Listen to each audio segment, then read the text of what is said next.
Bl-isem tal-Missier u tal-Iben u tal-Ispirtu Santu. Amen.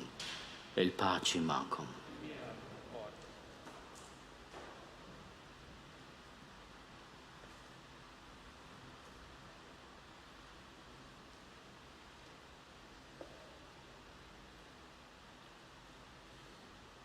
I have the honor to read the text of the message sent by His Holiness Pope Francis to His Excellency the President George Vella, President of Malta.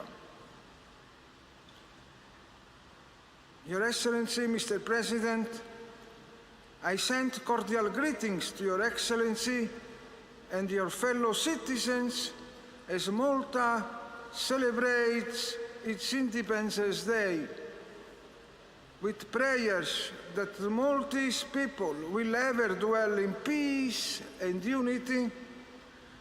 I invoke upon the nation the abundant blessing of Almighty God.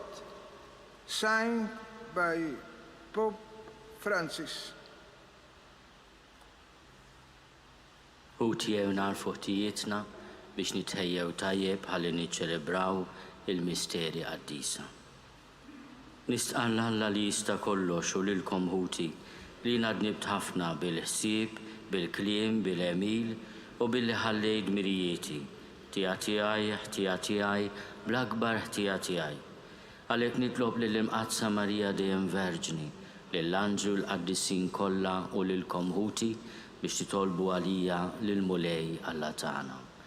Iħenna lina Alla li jista' kollox, jaħfrinna dnubietna u jwassalna għal ħajja ta' dejjem.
Nitolbu.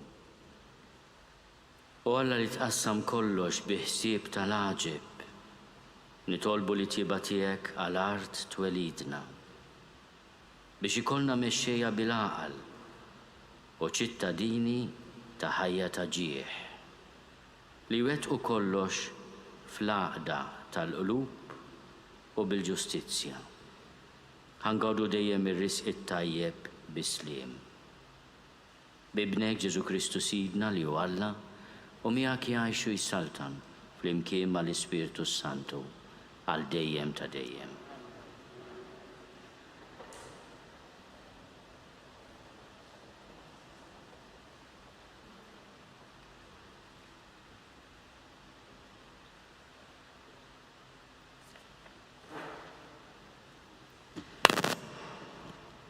Qarim il-ktieb tal-profeta Eżajija.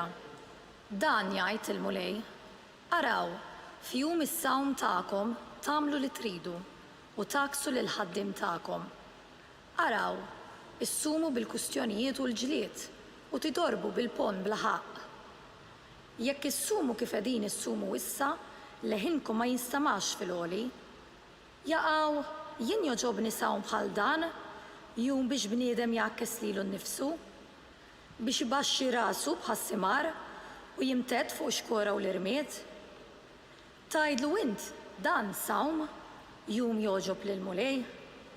Jaqgħu mhux dan is-sawm li jiena rrid, jiġifieri li tħoll l-irbit tal-ħażen u tqaċċa tixkil tal-madmad, li tibgħat ħils tal-maħqurin u tkisser kull madmad. Mhux li taqsam ħobżok ma' minnu bil-ġuħ u ddaħħal f'darek lill-imsejknin bla saqaf.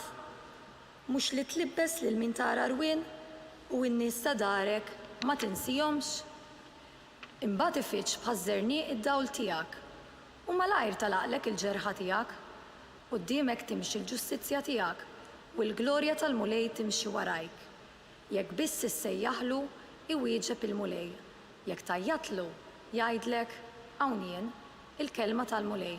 Irroddu għajr lill-Alla. Salm responsorjali ngħidu flimkien għannu ġusti bil-ferħ lill-mulej. Għannu ġusti bil-ferħ lill-mulej. Għannu ġusti bil-ferħ lill-mulej. Jixirqilkom ifaħruh in-nies sewwa. Faħru lill-mulej bid-daqq taċ-ċetra. Għannulu fuq l-arpa b'10 kordi. Ngħidu flimkien għannu ġusti bil-ferħ lill-mulej. U jħobb id-drittu s-sewwa bit-tjiba tal-mulej mimlija l-art. Bil-kelma tal-mulej saru smewwiet u b'nifs fommu t-tiżjin kollu tagħhom. Ngħidu flimkien għannu ġusti bil-ferħ lill-mulej. Il-mulej ixennen il-femijiet tal-ġnus, ifixkel l-ħsibijiet tal-popli. Imma l-fema tal-mulej tibqa' dejjem minn żmien għal żmien il-ħsibijiet ta' moħħu. Ħin il-ġens li l-mulej u Alla tiegħu, il-poplu li hu għażel bwirtu. Ngħidu flimkien għannu ġusti bil-ferħ lill-mulej. Ruħna tixxenna għall-mulej u l-għajnuna u t-tarka tagħna. Ħatkun mulej it-tjiba tiegħek fuqna, kif fik hi it-tama tagħna. Ngħidu flimkien għannu ġusti bil-ferħ lill-mulej. Inqumu bil-wifqa.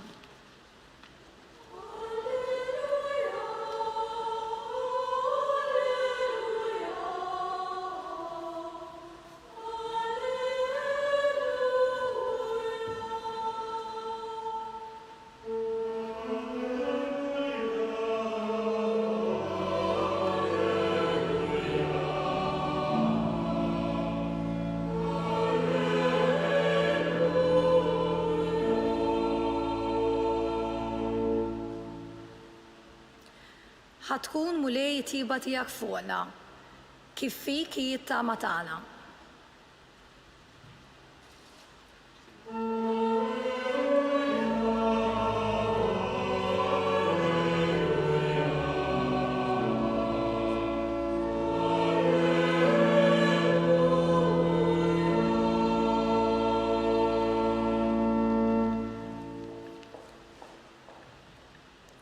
Il-mulej magħkom. Qari mill-Evanġelju skont San Mattew.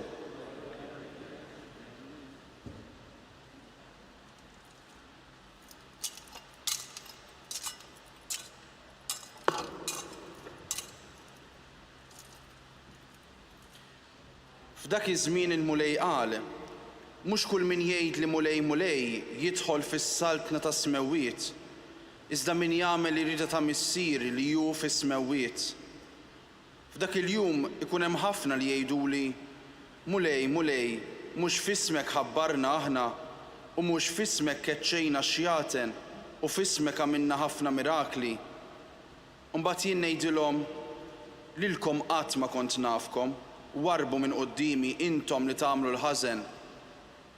Għalhekk kull min jisma' dan klimi u jagħmel li qiegħed ngħid jien, isir jixbaħ lil bniedem għaqli li bena daru fuq il-blat.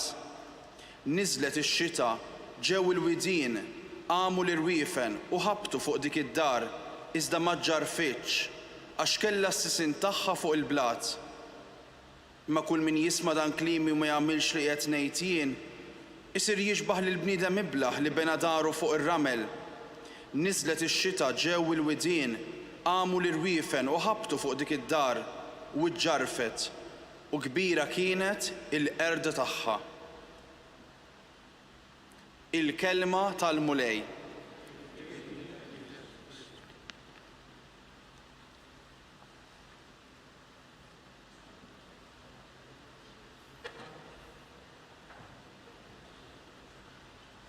Eccellenza, Aziz President tar-Repubblika, Signora Grima, Aziz Prim Ministru, Signora Abela, personalitajiet distinti, members of the diplomatic corps, welcome and thank you for your kind presence.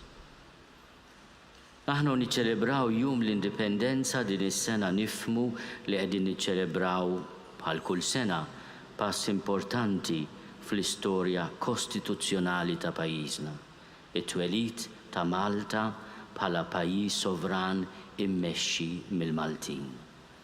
Imma ma nistgħux ninsew ukoll li qegħdin niċċelebraw dan il-jum fil-kuntest tal-pandemija li laqtet lid-dinja u laqtet lilna wkoll. Il-Quddiesa tiegħu il-Papa Franġisku fil-5 ta' Wissu 2020 beda serje ta' katekezi bit-tema Infejqu lid-dinja. Dakinhar il-Papa għalhekk il-Knisja imqarjek tamministra l-grazzja ta' Kristu li tfejjaq permezz tas-sagramenti u mqarjek tipprovdi servizzi tas-saħħa fl-irkejjen l-aktar imbeda tal-pjaneta. Mhijiex xi esperta fil-prevenzjoni jew fil-kura tal-pandemija u lanqas tagħti indikazzjonijiet soċjopolitiċi speċifiċi. Dan hu xogħol il-mexxejja politiċi u soċjali.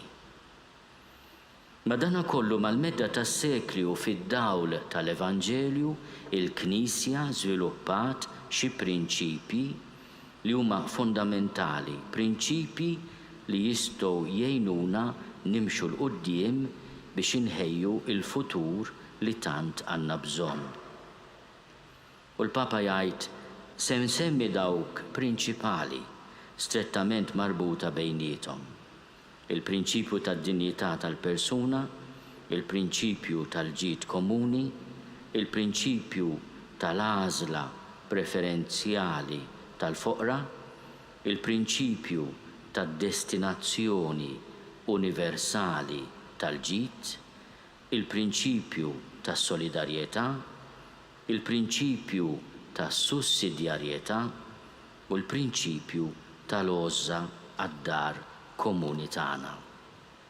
Dawn il-prinċipji jgħinu lil mexxejja dawk responsabbli mis-soċjetà biex isettqu it-tkabbir u anke f'dan il-każ tal-pandemija il-fejqan tat-tessut personali u soċjali. Dawn il-prinċipji kollha jesprimu, jgħid il-Papa, b'modi diversi il-virtujiet tal-fidi, tat-tama u tal-imħabba. Din kienet is-silta mid-diskors tal-Papa fil-5 ta' Wissu. Illum nixtieq noffri riflessjoni qasira ispirata minn dawn is-7 prinċipji tad-dottrina soċjali tal-Knisja li semma il-Papa Franġisku. Nibda mill-prinċipju tad-dinjità tal-persuna. Qed nitkellmu dwar id-dinjità ta' kull persuna. Id-dinjità tal-persuna toffri l-qafas għad-drittijiet fondamentali li huma mniżla fil-Kostituzzjoni tar-Repubblika ta' Malta.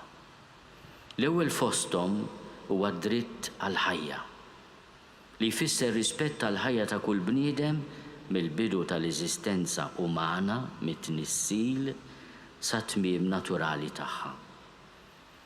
Id-dinjità tal-persuna umana tirrikjedi wkoll ir-rispett lejn il-kuxjenza ta' kull individu. Kif jagħlem il-Konċilju Vatikan II fid-dokument Gaudium et Spes, meta ikunu fidili lejn il-kuxjenza l-insara jingħaqdu mal-bnedmin l-oħra biex ifittxu il-verità u biex iħollu fil-verità ħafna problemi morali li jimbtu fil-ħajja ta' kull wieħed u fil-ħajja soċjali. Il-prinċipju tal-ġid komuni, t-tieni prinċipju, jgħallimna li għandna bżonn il-mediċina għal kull tip ta' egoizmu li jaf javvelena u jħassar l-għajn safja tal-politika vera. Il-politika, jekk hija espressjoni ta' servizz u ta' mħabba, trid tkun imbeda mill kull motivazzjoni ta' gwadann personali. Hemm bżonn li aħna nikbru fis-sens ġenwin tal-istat li għandna niżviluppaw kultura ta' rispett lejn il-liġijiet u sens ta' responsabilità u ta' kontabilità. Bekk ikonna governanza tajba li tfittex dejjem il-ġid komuni. L-għażla preferenzjali tal-fqar, it-tielet prinċipju, tfakkarna li jkun xi jkunu ċirkostanzi u jkun xi jkun il-progress li aħna noħolqu u nipromuovu, il-foqra dejjem se jkunu magħna.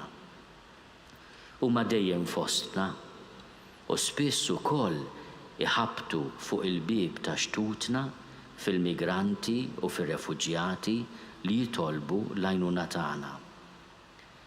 F'dan il-mument ta' pandemija, l-għażla preferenzjali tal-foqra tfisser ukoll l-għażla favur min hu vulnerabbli u marit. L-għażla preferenzjali tal-foqra hija mediċina kontra t-tentazzjoni li nħadnu l-kultura tal-iskart fejn il-persuna tot b'kemm hi b'saħħitha jew b'kemm tista' tkun utli. Kull persuna għandha valur fiha nfisha għaliex hija maħluqa ġbija ta' Alla. Wieħed irid ifaħħar lis-soċjetà tagħna u lil pajjiżna tal-iżviluppi kbar li saru fis-servizzi soċjali, inklużaw tas-saħħa. Imma niftakru wkoll li l-akbar investiment jibqa' l-edukazzjoni. Ħafna drabi meta naffaċċaw realtajiet ta' faqar, nirrealizzaw li l-kawża prinċipali hija n-nuqqas ta' edukazzjoni.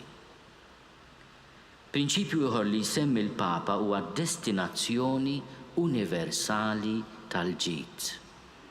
Aħna pajjiż żgħir, imma mill-bidu tal-istorja tagħna bħala pajjiż sovran u indipendenti kellna sem importanti fuq livell internazzjonali bħal pereżempju l-inizjattiva dwar il-liġi tal-baħar u l-iżvilupp tal-kunċett tad drittijiet tal-ġenerazzjonijiet futuri.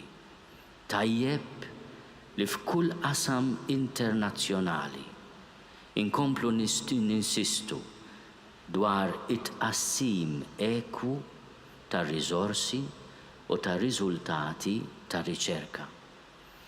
Mod speċjali b'risposta għal pandemija fuq livell dinji, Malta għandha tkun vuċi ċara sabiex meta jinstab il-vaċċin, kalla rrit mandu mhux ħafna,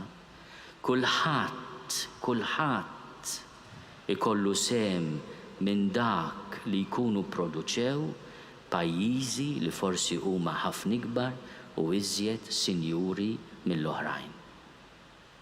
Din ir-riflessjoni twassal għal prinċipju ieħor tas-solidarjetà. Aħna soċjetà mibnija fuq l-għoża reċiproka. Imma din l-għoża trid tkun ukoll espressjoni ta' ħniena u ta' rikonċiljazzjoni, mhux biss bejnietna imma wkoll mal-barranin. Is-solidarjetà f'dan il-kuntest konkret tal-pandemija tfisser ukoll li nogħżu lil xulxin billi nieħdu ħsieb xulxin waqt li nirrispettaw l-indikazzjonijiet tal-awtoritajiet tas-saħħa. Dawn l-indikazzjonijiet jitolbu minna sagrifiċċju. Imma r-rispett tagħna ta' dawn l-indikazzjonijiet huwa wkoll mezz konkret ta' solidarjetà bejnietna.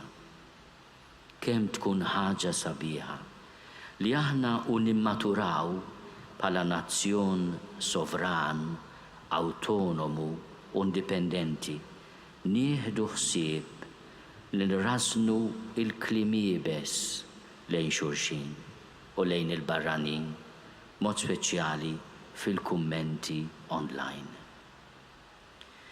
Il-Papa Franġisku jitkellem ukoll dwar il-prinċipju ta' sussidjarjetà li għallem li fl-istat kulħadd għandu rwol importanti u li ċ-ċentraliżmu eżaġerat tal-poter fidejn ftit nies mhuwiex taġid għas-soċjetà. Dan jitlob minna li meta jkun hemm nies li għandhom responsabilità din tiġi rispettata. Nifmu li ma jkunux intażlu għax huma jesmen jew għaliex dejjem se jiġbdu il-ħabel tal-poter. Irid ikun hemm rispett lejn l-awtonomija ta' min iħaddan ir-responsabbiltajiet ċiviċi u fuq kollox nirrispettaw il-kuxjenza tal-individwu.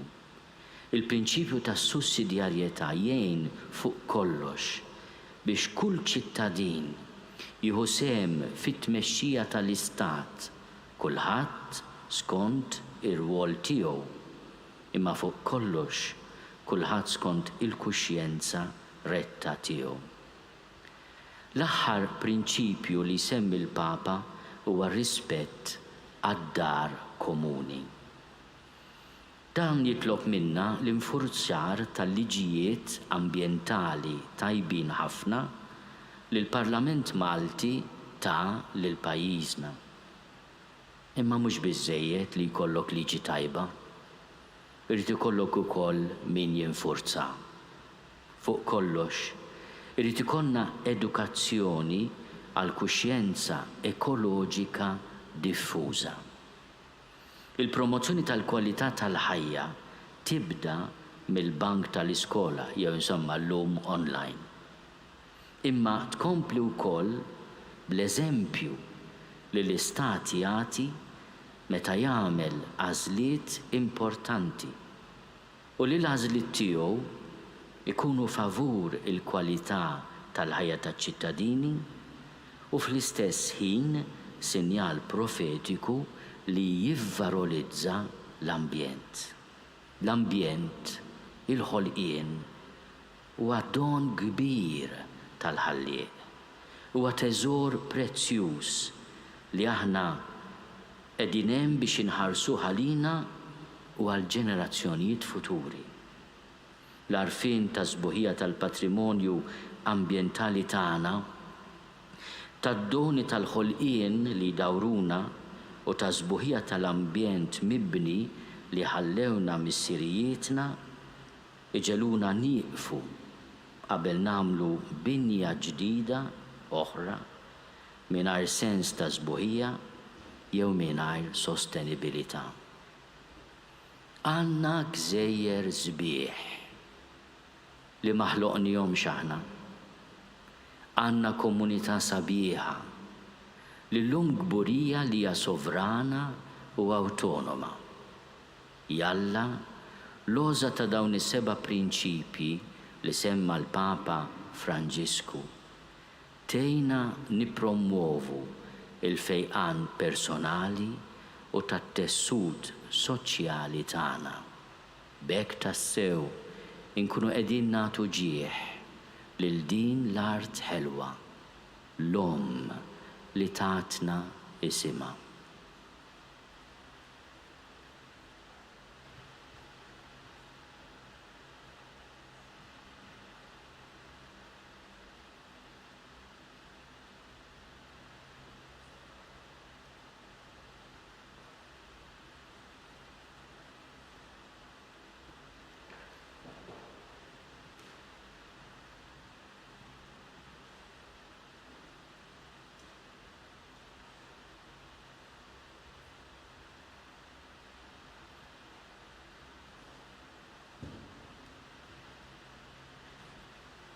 Miġburin fl-imkien f'xirka waħda ta' mħabba, nitolbu lill-Alla biex jagħtina l-għajnuna kollha li neħtieġu ħalli l-koll fl-imkien naħdmu għal ġid ta' pajjiżna u tal-poplu kollu tagħna.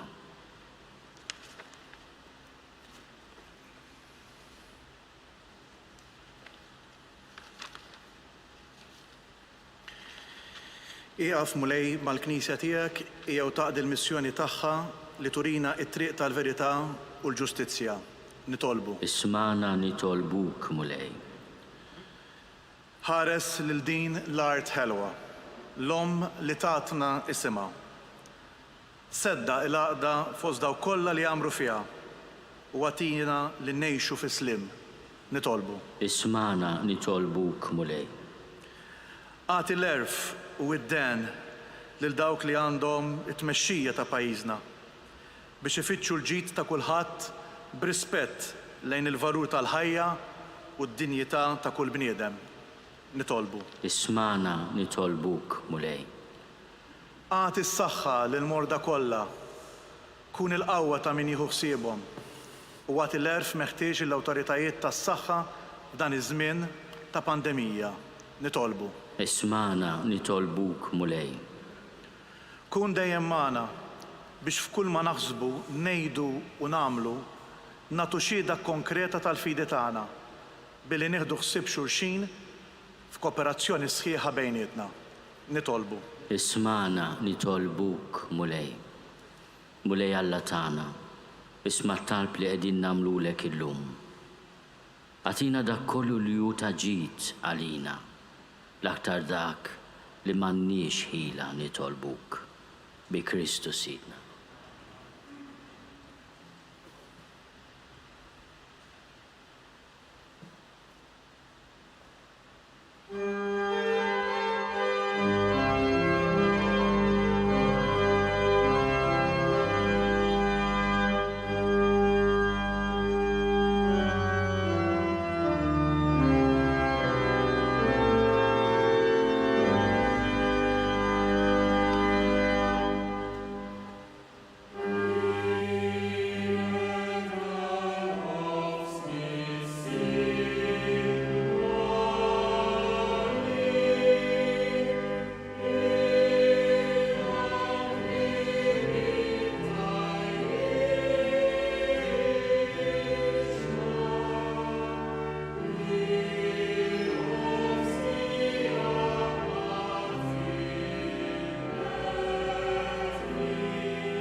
Niproponi biex is-sagrifiċċju tiegħi u tagħkom ikun joġob lil Alla l-Missier li jista' kollox.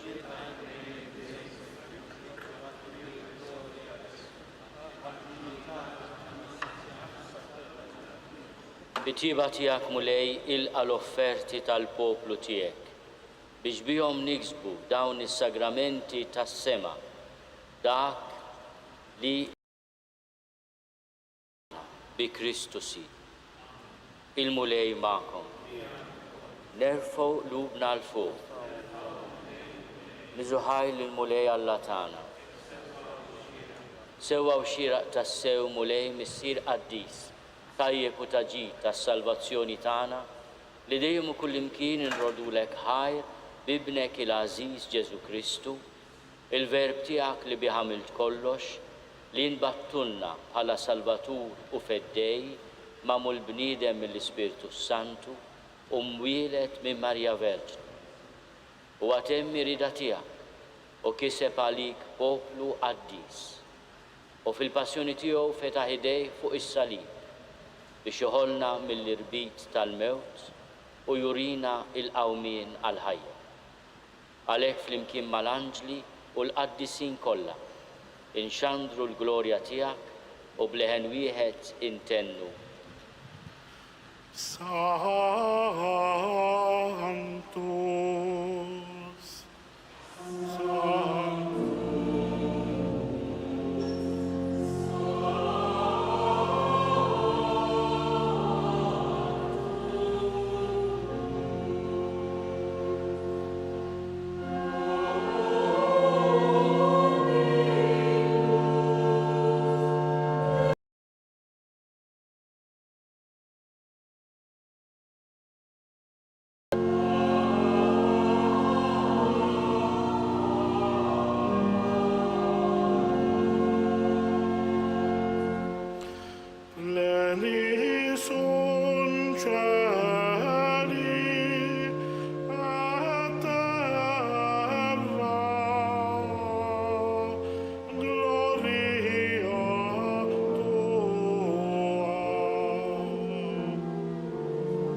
Quddies tassew int mulej intilajn ta' kull Qudusija, Quddes għalhekk nitolbuk dawn l-offerti bil-barka tal-Ispirtu tiegħek biex isiru għalina il-ġisem u d-dem ta' Sidna Ġesu Kristu li meta kien se jingħata biex minn rajħibati bħal ħobs ratti l-ħajr qasam tali disċipli tiegħu u qal ħudu u kulu l-koll minn dan għax dan huwa ġismi li jingħata għalik.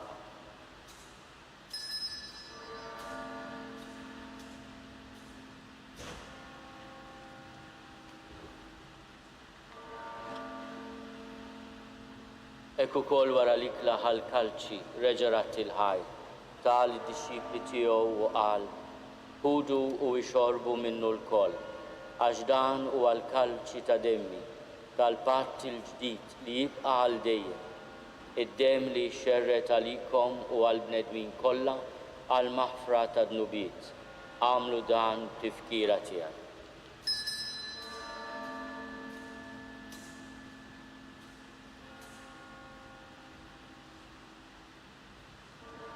Dan hu l-misteru tal-fidi.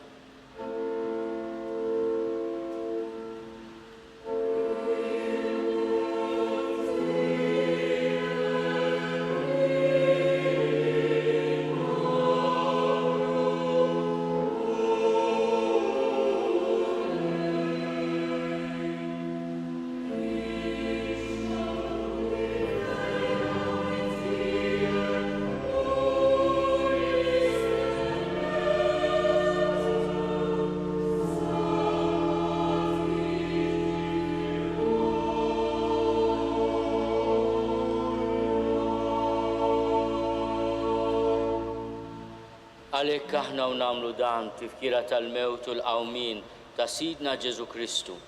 Nofrulek mulej il-ħobs tal-ħajja u l-kalċi tas-salvazzjoni. U nrodulek ħajra xogħġbok tilqana hawn quddiemek biex naqduk.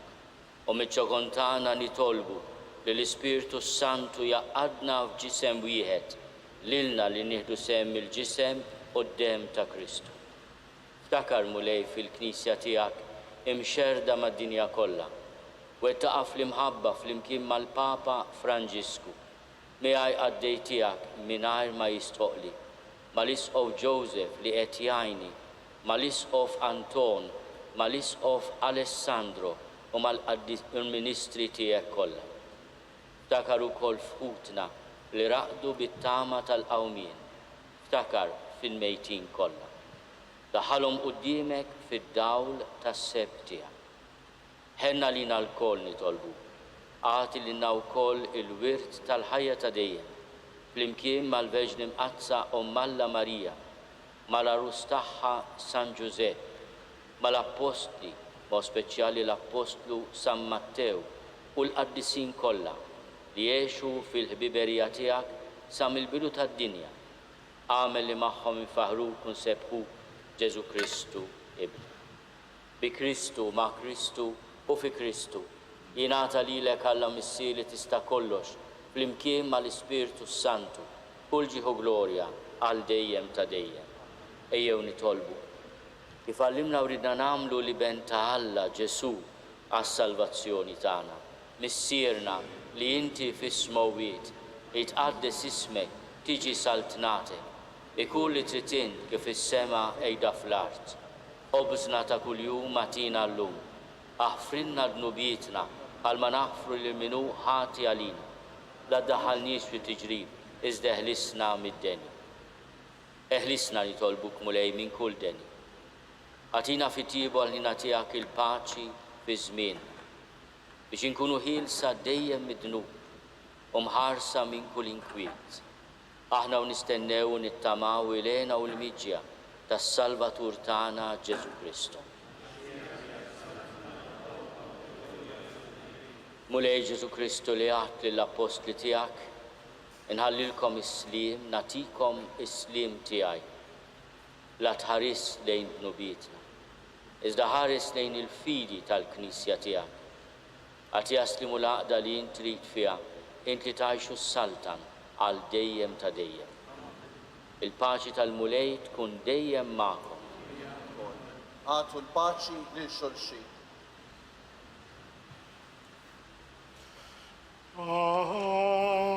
Agnus Dei,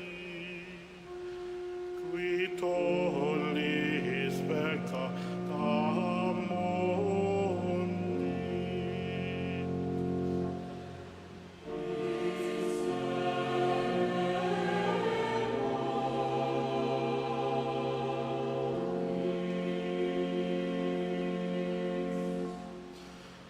Agnus Dei, qui tollis peccata mundi.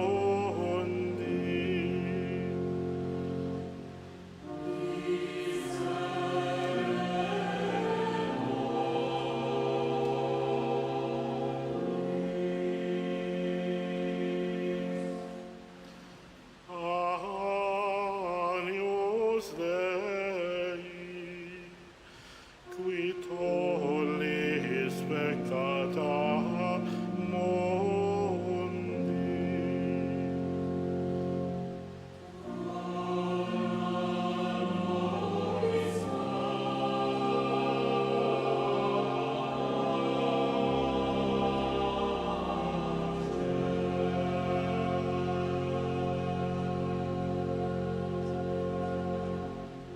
danu l-ħaruf ta' Alla, danu li neħid nubit tad-dinja, ħenin dawk li huma mistiedna għall-ikla tal-ħaruf. Mulej ma jissoqlix li tidħol taħt is-saqaf tiegħi, iżda biss kelma waħda u ruħi tkun infejqa.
Te Deum laudamus.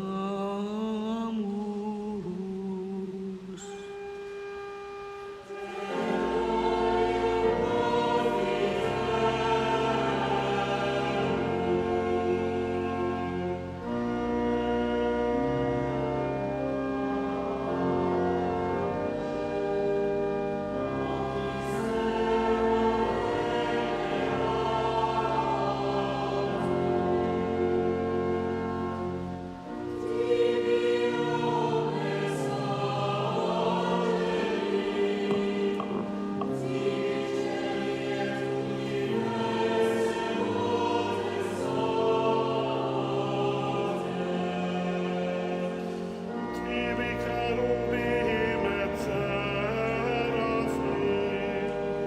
incessabili voce proclama.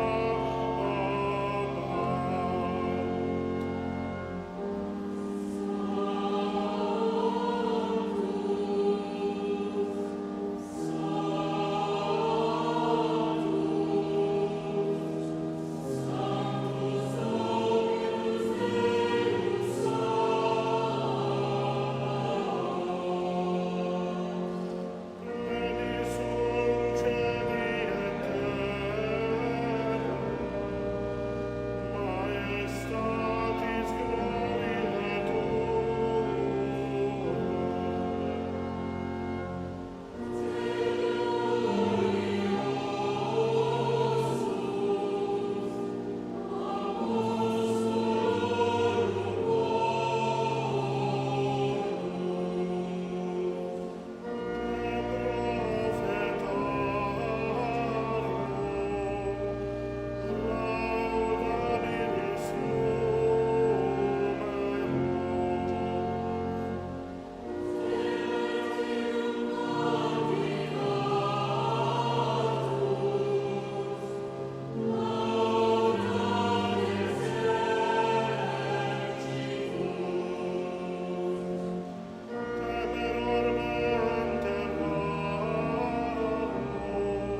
nitolbu.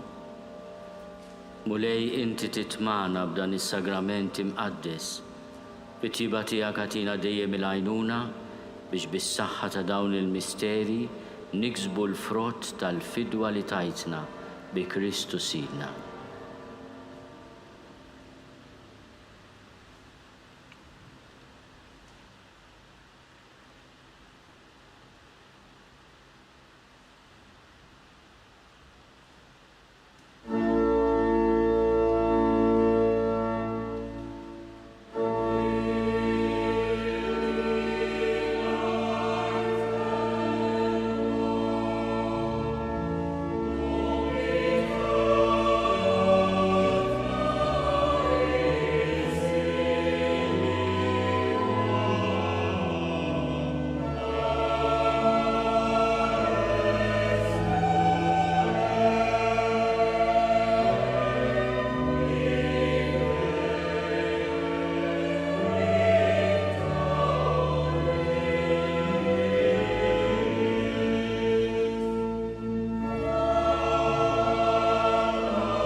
Ikun imbirek isem il-mulej.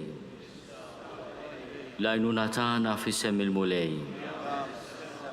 Iberikkom Alla li jista' kollox, il-Missier u l-Iben u l-Ispirtu Santu. Morru fil-paċi ta' Kristu.